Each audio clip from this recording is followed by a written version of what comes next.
오늘 그 성가대가 연주한 그 연주곡이 베토벤의 봄이라고 하는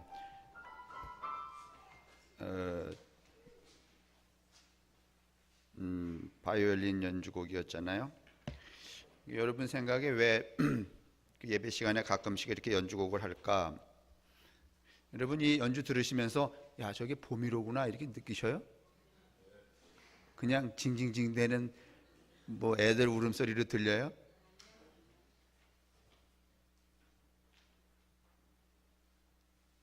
이 성서라고 하는 것도 마찬가지잖아요.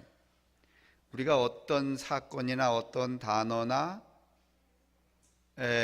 어떤 이야기를 들을 때도 그 사건도 다양하고 그 언어도 다양하고 표현도 다양하지만은 그 다양한 표현, 언어, 사건, 상황 속에서 누가 읽혀져야 되는가 하면 예수 그리스도가 읽혀져야 되고, 맞아요?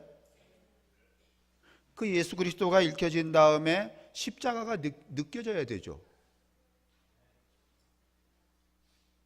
아무리 재미난 이야기를 듣고 아무리 엄청난 사건을 우리가 본다고 하더라도 거기에서 예수가 읽혀지지 않고 십자가가 느껴지지 않으면 그것은 아무런 의미가 없죠. 김제동이 토크쇼나 무슨 개그 콘서트 보는 거하고 다를 바가 없죠. 그러면 어떤 정황이든지 어떤 사건이든지 어떤 언어든지 어떤 문장이든지 어떤 표현 속에서 누가 우리 자신이 예수 그리스도를 읽어야 하고 그 읽혀진 예수에게서 뭐가 느껴져야 돼요? 십자가를 어떻게 해야 돼요? 느껴야 되죠. 맞습니까? 아닌가요? 만약에 그게 없으면 여러분 그냥 만담하고 마는 거예요. 여러분 연주곡을 듣는 것도 마찬가지 아니에요? 이게 들으면서 뭘 또 징징거려? 이러고 끝나면 이거 곡을 쓴 분들은 여기에다가 봄이라고 하는 거를 주제를 넣어놨는데, 그래서 제가 가끔씩 이제 이 보엠에게 이런 것들을 청하는 이유는 뭐 처음서부터는 아니겠지만은 여러분이 신앙하듯이 자꾸 들려드리면 어느 시점에 귀가 열려지거나 인간이 성숙해져서 아니면은 이걸 찾아보고서라도 오늘 뭐야? 그럴까 싶어서 하는데도 불구하고 제 느낌으로는 100년은 걸릴까 싶어요. 오늘도 여러분 설교 중에 예수 그리스도를 읽으시고 십자가를 느끼시기를 주님의 이름으로 축원합니다. 그거 없으면 소용이 없죠. 1991년 10월 어느 날 그 크리스탄 아카데미 하우스에서 몇 분들이 모여서 어떤 신앙 토론회를 했어요. 7시간 동안 했어요. 그때 누가 모이셨는가 하면은 김경재라고 하는 선생님, 광노순이라고 하는 선생님, 김창락, 그다음에 이현주라는 목사님, 그리고 정형경이라고 하는 미국에 계신 교수, 그다음에 박종천, 이렇게 여러분이 모이셨는데 주로 이 강좌의 좌장은 광노순 교수셨어요. 이 1991년은 우리가 지나간 20년 전의 이야기이기 때문에 뭐 30년 가까이 된 이야기이기 때문에 잘 기억이 나지 않겠지만은 88년 중국이 붕괴가 되고 또 몇 년 3년 지난 다음에 소련이 뭔가 하면은 개방 정책을 쓰고, 그러니까 세상에 공산주의와 민주주의라고 하는 그 이념의 이데올로기가 어떻게 되든 다 붕괴돼서 왕래가 자유롭고 새로운 삶을 살던 그 시점이 뭔가 하면은 바로 이 시점에 해당합니다. 그러니까 세상이 뒤집어지고 있었던 거죠. 그 시점에 이분들이 모여서 무슨 대화를 했는가 하면 세계 문명의 전환과 종교의 의미, 이런 토론회를 하셨어요. 이제 어깨 넘어 저는 뭐 이 토론자들이 아니었기 때문에 그냥 방청석에 있었지만, 그리고선 이제 지난 다음에 이런 책이 되어서 나왔는데, 제가 이번 주에 성령 강림 주일이라서 그 성령에 관한 이야기를 하려고 하다 보니까 이 책 생각이 나, 옛날 그때 생각이 나고, 내가 그때 그 91년 10월 달에 그 자리에 있었으면서 내 의식도 또 새로운 자리로 넘어갔구나, 이런 생각이 들어서 제가 뒤져갖고선 이 책을 찾아냈네요. 근데 이제 이 91년 이분들이 이 대화하기 이전까지 한국 교회에는 영성이라는 말을 하지 않았어요. 그때 한국 교회는 어디에 미쳤는가 하면 축복받는데, 복받고 잘 사는데 미쳐 있었기 때문에 영성이라는 말을 하지 않았던 시대입니다.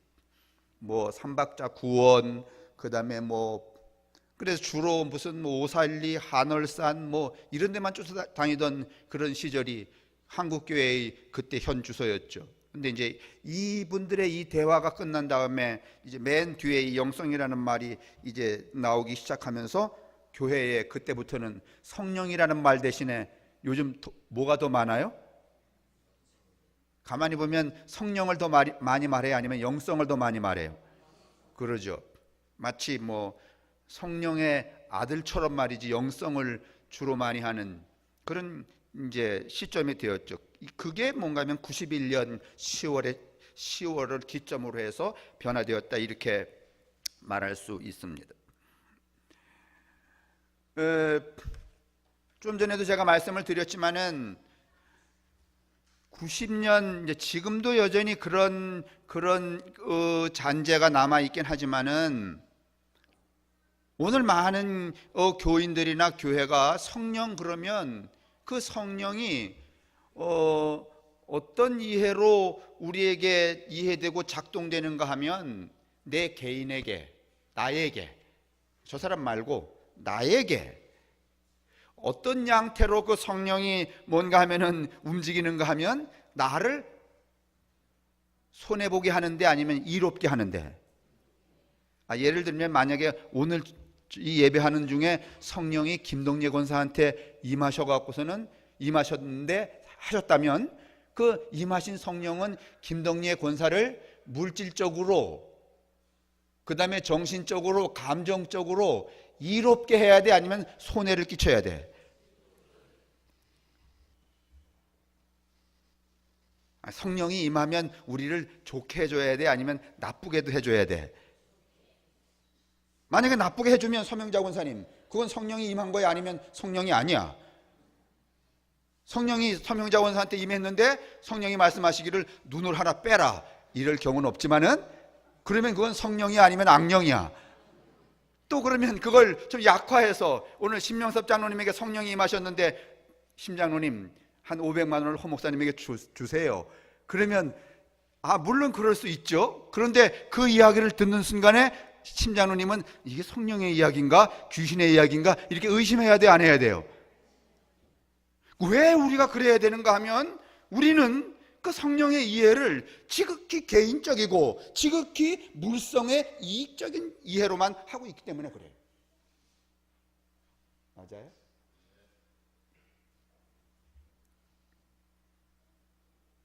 그러니까 오늘 이 한 공동체 안에서 여러 교우들이 모여서 막 기도를 하는 거예요. 주님, 성령을 보내주십시오. 성령이 내게 나한테 와 주십시오. 이렇게 말할 때 우리의 그 내재적인 이 감정 속에는 어떤 건가 하면은, 심장로님한테는 성령이 얼마만한 게 가고 요따만한 게 가고, 나한테는 태양 같은 불덩이 같은 게 확 들어와서 나를 태우기보다는 뭔가 하면 나를 지금보다 더 위대하고 빛나고 더 크고 더 부유하게 해달라고 하는 이해가 더 많아요, 안 많아요?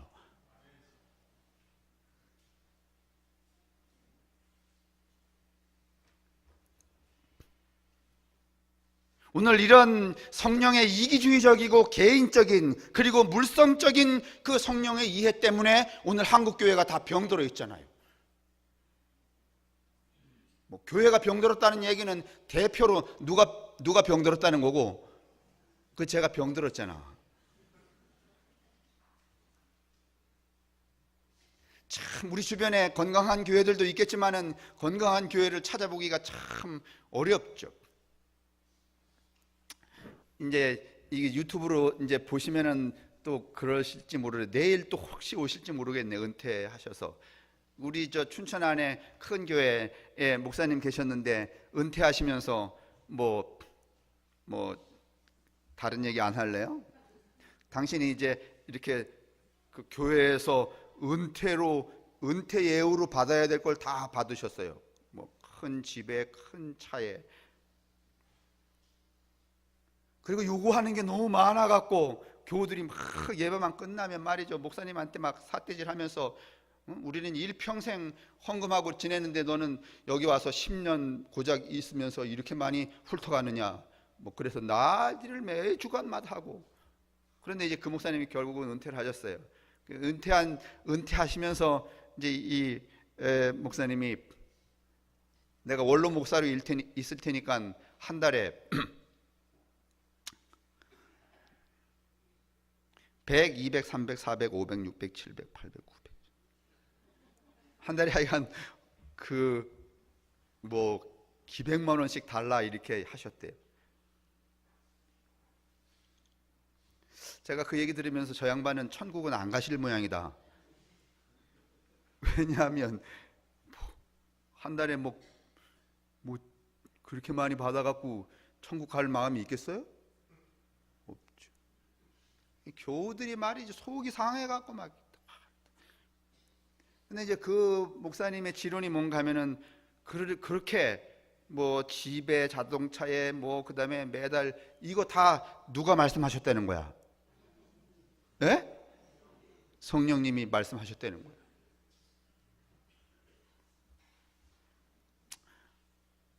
뭐 교우들도 막 이렇게 마음이 볶이고 그걸 바라보는 후배들은 더 볶이고 주변의 목사들도 볶였는데 정말 교우들이 다 모여서 지난 주일에 회의를 했대요. 목사님 드릴 건가 말 건가. 결론 딱 났대. 1원도 주지 말자. 내가 그래서 그 얘기 들으면서 이쪽의 목사님이 받은 성령보다는 이쪽 성령이 더 성령 같을 거다.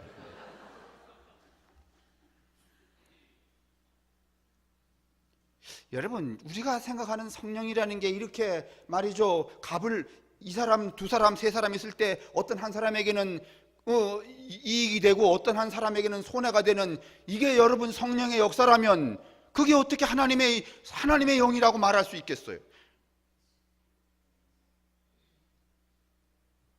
이건 불가한 일입니다. 그런데 아직도 우리는 이런 성령의 이해를 가지고 있습니다.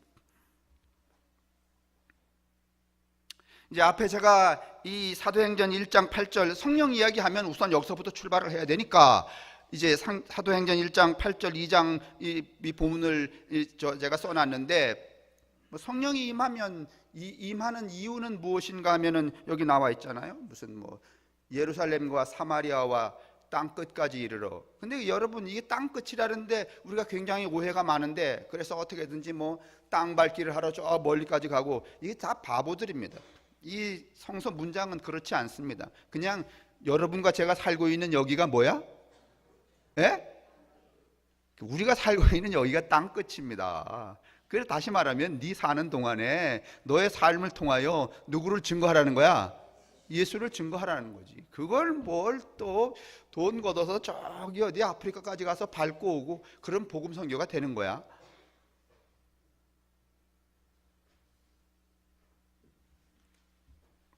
근데 이제 우리가 제가 말씀드린 이 이야기를 전제로 해서 이 성령이 얼마나 물성적이고 이기적이고 개인주의적으로 우리가 이해를 하고, 그렇게 뭔가 하면 성령을 오죽하면 여러분, 이 성령의 능력으로 일어나는 그 여러 은사들이 있었잖아요. 기도하고 방언하고. 그런데 여러분, 이 고린도 교회가 이 성령의 은사로 비롯되어진 이 선물을 여러분 공동체적으로 썼어요? 아니면 이기적으로 썼어요? 아니, 고린도 교회는 이기적으로 썼죠. 그래서 뭔가 하면은 방언 기도하는 인간보다는 뭐 하는 게 더 훌륭하다고?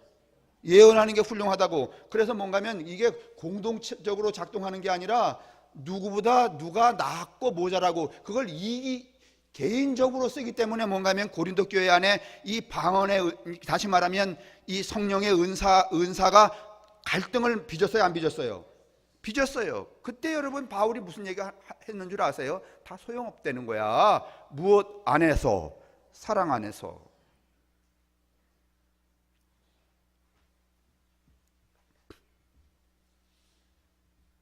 근데 여러분, 우리가 이제 이 앞에 1장 6절에 나와 있는 이 성령의 임재하심의 그 영향력 아니면 그 활동성을 우리가 보려고 할 때 사도행전 2장인데, 여러분 사도행전 2장에 보면은 여기 어떤 사람들이 모였는가 하면은 이스라엘 백성들이 BC 서기전 580년경에 바벨론 포로로 잡혀갔잖아요. 그랬다가 530년에 돌아왔단 말이죠. 그리고 이 예수님의 시대니까 여러분 한 500년 된 시대란 말이에요. 우리나라 이 국민이 미국에 가서 500년 살면은 잼이 몇 대가 되는 거야? 예? 아니 30살을 1대로 치면은 500년 미국에 가서 살았으면 잼이 몇 대야? 잼이 동포 3세면 여러분 한국말 해 못해? 좀 약간 가정마다 좀 다를 수 있지만 3세, 저 조카도 여러분 미국에 갔잖아요. 어릴 때 갔는데, 어릴 때가 지금 대학 다니니까 지금 거의 저 말하는 거나 이 사고가 다 어디 사람이야? 미국 사람이에요. 그러면 조카는 여기서 2살, 1살 때 갔으니까 그럼 몇 대가 되는 거야? 2대가 되는 거야? 1대가 되는 거야? 그러면 한 500년 살아갖고선 17대, 18대 살아봐. 그러면 한국말 알아 몰라? 그런데 여러분, 이 사도행전 2장은 무슨 의미인가 하면은 재미동포 17대 재미동포, 제 러시아 동포 제 18대 러시아, 제 캐나다, 제 중국, 제 필리핀 여러 나라에 있는 이 동포들이 17대 18대 손들이 모였다는 거야. 그러면 거기 다 모여갖고선 갈릴리 사람들이 설교를 했어요. 누구에 대해서? 예수에 대해서. 그러면 다 알아들었을까? 아니면 개뿔도 못 알아들었을까? 아니 러시아에 가서 산 사람 500년 된 사람, 미국 가서 산 사람 500년 된 사람, 저 스페인 가서 산 사람 500년 된 사람이 여기 쫙 모였단 말이에요. 이스라엘이 그때부터 이렇게 흩어져 살게 되었으니까 모여 살았는데 갈릴리 사람이 설교를 했다는 거야. 예수 그리스도가 우리의 어떤 존재인가를 다 알아들었다, 못 알아들었다?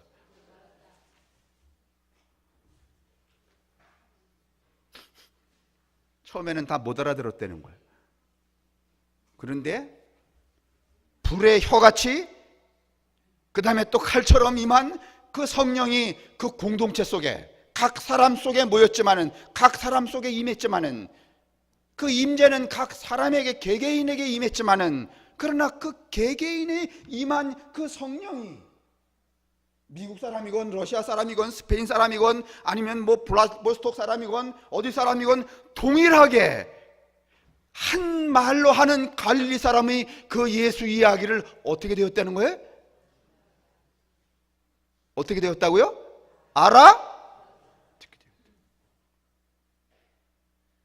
그러면 여러분 짐작하실 수 있잖아요. 오늘 최소한 사도행전에 나와 있는 이 성령은 개인적이지 않아요. 이기적이지 않아요. 물성적이지 않아요.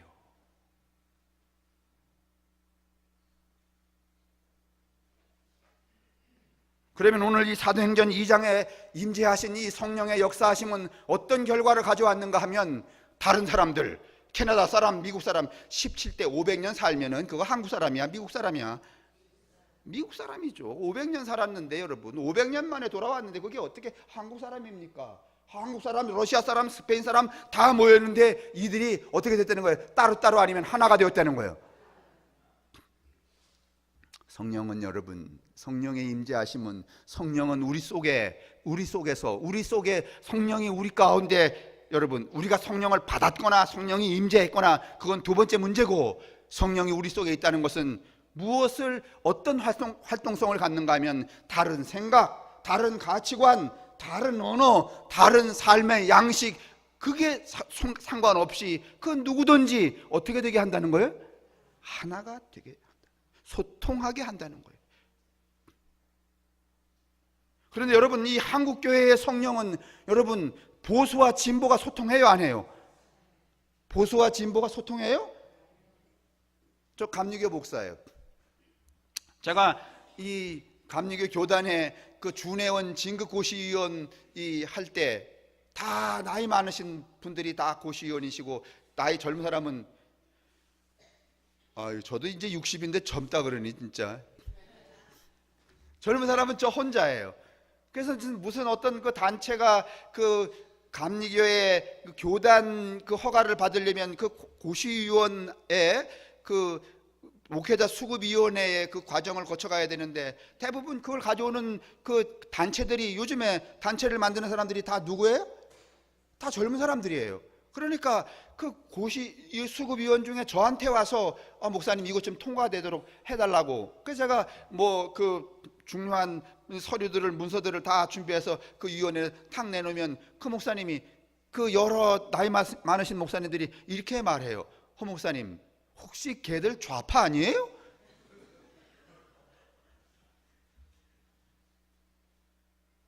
여러분, 이 성령이라고 하는 것이 설령 좌파든지 우파든지 보수든지 진보든지 여러분 그 통일성, 소통하게 해야 하는 능력을 갖는 거예요. 진정한 성령의 임재하심이라면. 근데 오늘 우리는요 여러분 전혀 소통하지 않습니다. 아마 그분들이 여러분 대놓고 저를 보고서는 말하진 않겠지만은 그냥 허 목사님도 좌파니까 이렇게 말하지만 뒤에 가서는 그럴 거야. 쟤 빨갱이야. 여러분 보시기에 제가 빨개요? 아니면 아주 지극히 파래요? 저는요 파랗다 못해 제 속에서 늘 푸른 물감이 출출출 넘치는 사람이야. 빨갛지 않습니다. 그 우리가 지금 우리 한국의 이 종교 상황이 지금 나뉘어져 있잖아요. 제가 말했잖아요. 우리 후배 목사님 저 혈동에 있다가 저 서초동에 있는 교회 갔는데, 자기가 딱 부임해 보니까 교인 중에 4분의 3이 매일마다 어디 나가는가 하면 광화문에 태극기 들고 나간대. 뭔 말을 못 하겠는 거야. 그냥 한마디만 하면 금방 어떻게 될까 봐, 쫓겨날까 봐. 왜 이렇게 우리가 양극화가 돼 있어요? 양극화가 돼 있을 뿐만 아니라 우리들의 평신도들의 신앙생활을 봐도 어떤 분들은 뭔가 하면 지극히 사회적이고 어떤 분들은 지극히 이기적이고. 근데 오늘 우리 사도행전 2장에 이 보면은 이 장면들은 결코 개개인에게 성령이 임재했지만은 그 임재한 성령은 그 개인의 이익을 위하여 활동하지 않았어요. 맞습니까? 맞아요?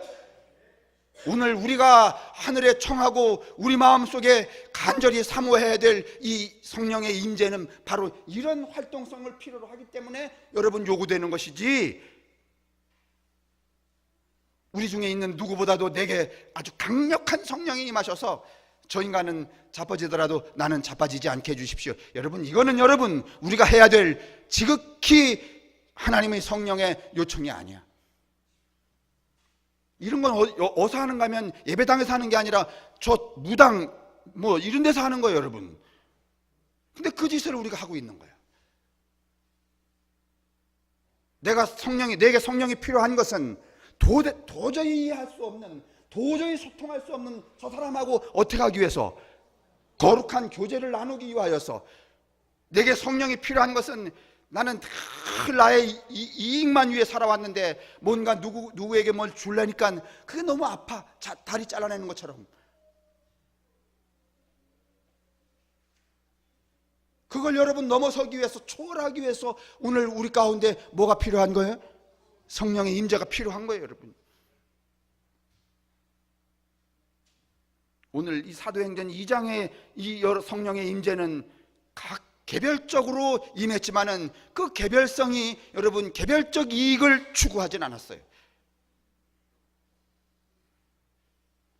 이걸 여러분 다른 말로 말하면 사회적인 영성 또는 공동체적인 영성 이렇게 표현할 수 있을지 모르지만은 오늘 이제 제가 궁극적으로 이야기할 결론해 가야 될 이 이야기의 결론은 무엇인가 하면, 오늘 이 시대 우리 속에 임재해야 될, 우리 공동체 속에 아니면 우리 개별적인 개개인 속에 임재해야 될 이 성령은 무엇을 지향해야 되는가 하면 사회적 영성을 지향해야 된다.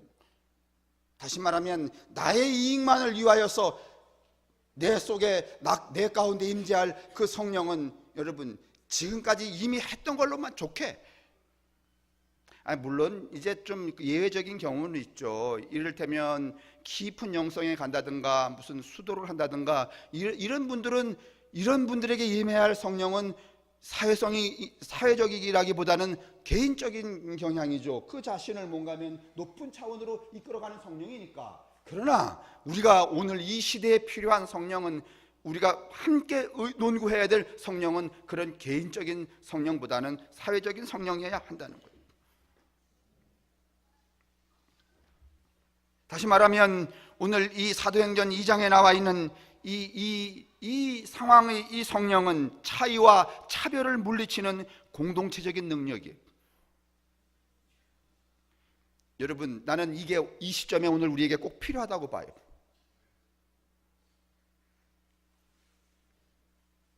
남한과 북한은 여러분 현실적으로 차이와 차별성이 존재해요, 안 해요?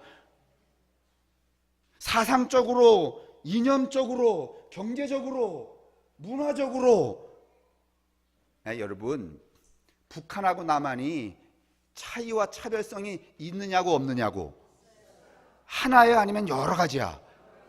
근데 만약에 저 북한이 저렇게 문을 열고 하나가 되자고 그럴 때 우리가 어떻게 여러분 리스판스, 어떻게 우리가 반응하고 어떻게 생각하고 어떻게 처신해야 되겠어요? 이때 필요한 성령은 저 새끼들은 빨갱이야, 그러니까 뒤져야 돼. 지금까지 악마였어. 악마는 여러분 살려줘야 돼, 죽여야 돼? 악마는 살려줘야 돼, 죽여야 돼? 이런 대립적이고 여러분 폭력적인 여러분 이 성령의 능력의 이해를 가져야 되겠어요? 아마 제 생각에는요, 오늘 기독교인들이 이 공동체적인 사회적인 영성을 여러분 우리 속에 무장하지 않는 한 일반적인 일반인들은 여러분 이런 지금 우리 이 세계 정세를 극복할 수 있는 사상 체계를 갖기가 어려울 거라는 게 제 판단이에요. 아마 노인들 이런 마음 갖고 계시잖아요. 아이고, 통일되는 건 좋긴 좋지만 저 새끼들을 어떡하나? 안 그래요? 텔레비 볼 때마다 무슨 김정은이하고 문재인 대통령하고 이렇게 만난다고 그럴 때마다 여러분 그런 마음이 쭉 깔려 있지 않아요? 만나는 건 좋긴 좋지만은 저 새끼들을 어떻게 하나? 저 귀신놈들을, 저 악마들을. 솔직히 여러분 그런 마음이 여러분 깔려 있지 않아요?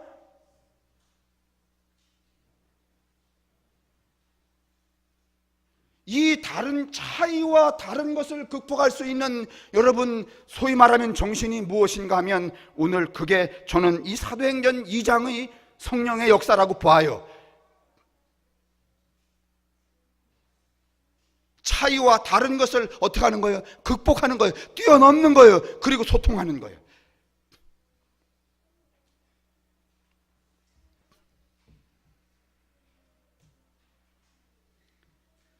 더 넘어서서 모순과 분열을 여러분 극복해 가는 거예요.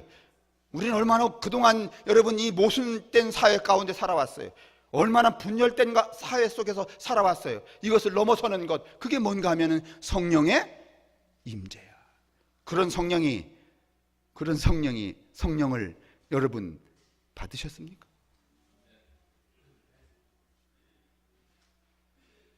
그런 성령을 받으시기를 주님의 이름으로 축원합니다. 나는 오늘 이 시점에서 여러분 한국 교인들이 여러분 구해야 될 성령의 임재는 바로 이런 것이라고 봐요.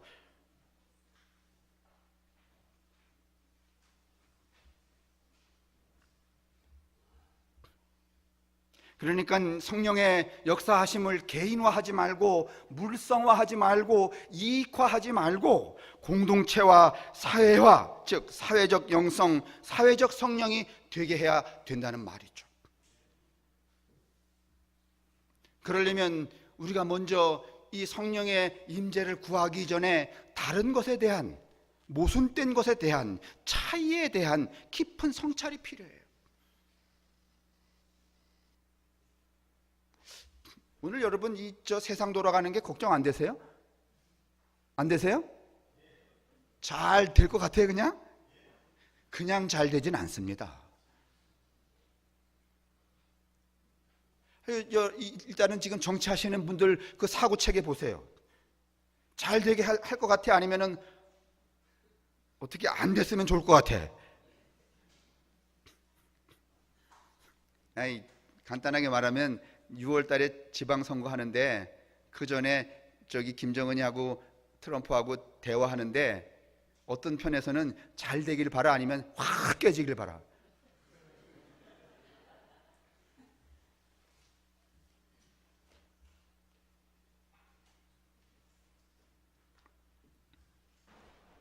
우리의 신학과 우리의 신앙은 개인주의적이고 물성주의적이며 자본주의의 신여 노릇을 계속해 왔습니다. 오늘 교회거나 목사거나 아니면 어느 공동체거나 기독교에 대한 감리교회도 마찬가지로 이 개인적이고 물성적이고 그 다음에 또 자본주의적인 이 시스템의 신여 노릇을 했기 때문에 지금 그 무엇도 남아있지 않고 다 추악한 모습만 오늘 우리에게 비춰지고 있는 거예요.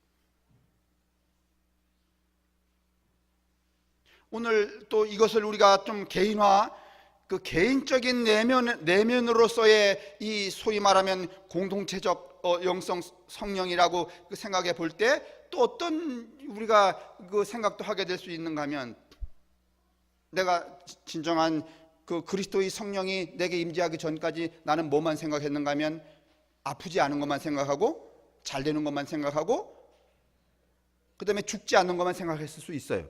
한쪽만 생각하는 거야, 이기적으로. 근데 어느 날 성령이 내 안에 쑥 들어와 보니까 안 되는 것도 누구의 일이야? 참 대답하기 불편하신가 보네요. 잘 되게 해주는 것도 누구의 일이고? 성령이 하시는 일이고, 안 되게 하는 것도, 그러면 건강하게 하는 것도 누가 하시는 일이고, 아프게 하는 것도, 그러면 살리는 것도 누가 하는 일이고, 그러면 죽게 하는 것도. 다시 말하면 내 안에 나를 갈등하게 하는 이 갈등이 어떻게 되는 거예요? 넘어서게 되는 거죠. 맞아요?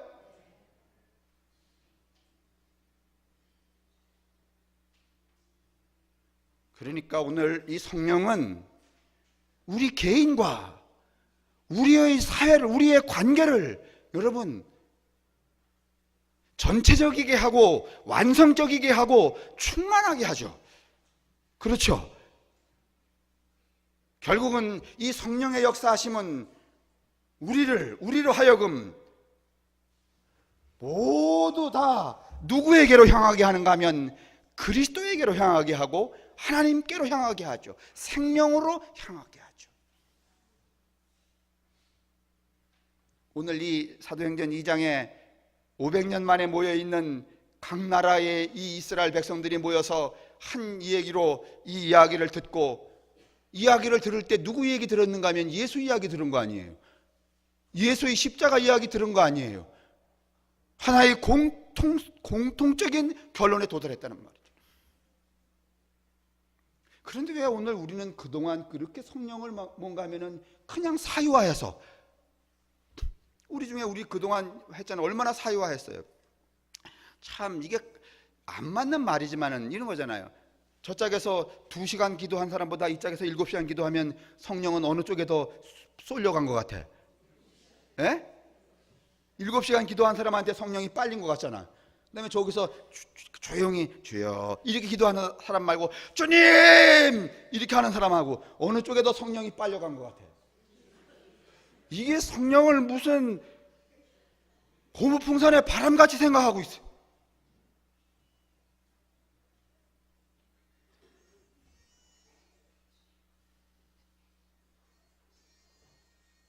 전화 받으세요. 누구시?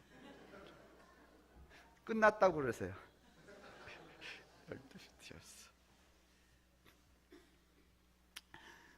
자, 오늘 제가 드리는 이야기 무슨 말씀인지 아시겠죠? 오늘 사도행전의 이 성령의 임재는 지극히 개인적이고 이기적이고 이익적이고 물성적이고 자본주의적이 아니었다. 이 사도행전의 성령의 임재는 지극히 공동체적이고 개별적으로 임재를 했지만은 공동체적이고, 그리고 그 공동체성은 뭔가 하면 하나같이 그리스도와 십자가를 지향했다. 그러니까 하나의 목표를 향하여 다 같이 나아가는 거죠. 오늘 이 시점에서, 이 변화의 시점에서, 역사적, 사회 역사적 변화의 시점에서, 그리고 이 진부한 이 기독교의 이 시점에서 오늘 우리에게 임재할 성령은 바로 이런 것이다. 여러분 생각해 보세요. 뭐 세월호 사건이 나고 말이죠, 무슨 사건이 연일 나잖아요. 이런 그 사건 속에서 우리에게 똑같은 하나의, 여러분, 이 소위 말하면 성령의 임재가 필요해요. 근데 우리는 늘 나뉘어져요. 사회가 물론 다양성인 것은 맞지만은, 그러나 그 본질을 파악하는 그 중심은 같아야 되는데, 서로가 소통할 수 있어야 되는데 우리는 벽을 쌓잖아요. 적이 되잖아요.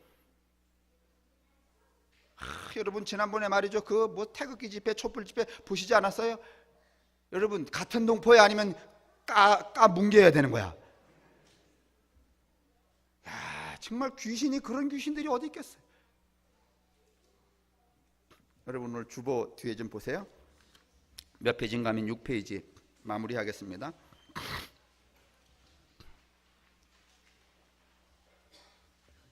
맨 밑에서 두 번째 단, 오늘 본문에 보면 성령을 체험한 사람들이 자신들에게 일어난 성령 임재 사건을 바라보며 이렇게 말했다고 적혀 있습니다. 그러니까 이 사람들은 뭘 구한 게 없어. 그냥 성령이 임의로 임재했고, 성령이 임재하고서 그 이야기를 알아들은 다음에 이 사람들은 깜짝 놀랐어. 이게 뭐냐? 그래서 영어로 What does this mean? 이렇게 했다는 거예요. 이것이 도대체 무슨 일인가? 그러니까 오늘 우리 한국 사회에서도 좌파나 우파나 막 이런 사람들이 다 이런 성령을 받고 말해야 돼. 이게 도대체 무슨 일이지? 난 결코 안 하려고 했었는데 하고 보니까 이게 도대체 무슨 일이지? 저 인간 때려 죽여야지 말이지. 내가 마음속에 결심하고 결심했는데 어느 날 너무 이쁘게 보이는 거야. 야, 내 주머니에 있으면 뭘 죽이라도 해야지. 그러면서 자기 깜짝 놀라는 거야. 어떻게 놀래? 아니, 그러니까 이를테면은 내가 이상권 권사님이 아주 보기 싫어 죽겠는 거야. 근데 어느 날 갑자기 보기 좋아지는 거야. 그럼 이렇게 할 거 아니에요? What does this mean? 이게 뭔 일이지? 맞아요? 이렇게는 안 하겠지만은 우리식으로 하면 이럴 거야. 내가 미쳤나? 아니면 죽을 때가? 그 얘기가 이 얘기예요, 여러분. 그러니까 성령의 임재는 우리로 하여금 뭐를 말하게 해야 되는가 하면 이게 뭔 일이지? 그러니까 다시 말하면 자기의 예측 밖에 있는 놀라운 그 어떤 사건이라는 거야. 여러분 이번 주에 성령이 여러분 가운데 임하셔서 지금까지 여러분이 해보지 않던, 하지 않던 생각, 행동, 삶을 한번 살아보고서는 여러분이 깜짝 놀라갖고 이게 뭔 일이야? 이렇게 할 수 있게 되기를, 아주 여러분 속속들이 그렇게 될 수 있기를 주님의 이름으로 축원합니다. 축원한다고 될 것 같진 않지만 말이죠. 이 얼마나 감동적인 일이에요. 자기들도 몰라. 근데 그 일이 벌어졌어요. 그래서 딱 그러면서 이게 뭔 일이야? 이랬다는 거야. 이게 성령의 일이지. 이것이 도대체 무슨 일입니까? 우리에게 도대체 무슨 일이 일어나는 것입니까? 어떻게 이런 일이 일어날 수 있습니까? 무엇이 우리를 이렇게 만들었습니까? 이 문장이 의미하는 바는 무엇입니까? 분명히 사도행전의 성령은 우리 가운데 임재했습니다. 한 개인에게 부여된 신앙적 능력이나 체험이 아닙니다. 그래서 그들은 이게 어찌된 일이냐고 놀라고 있습니다. 그 다음 단 여러분 읽으실래요? 시작.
그건 내가 읽으려고 그러는데 제가 준비한 설교는 여기까지입니다.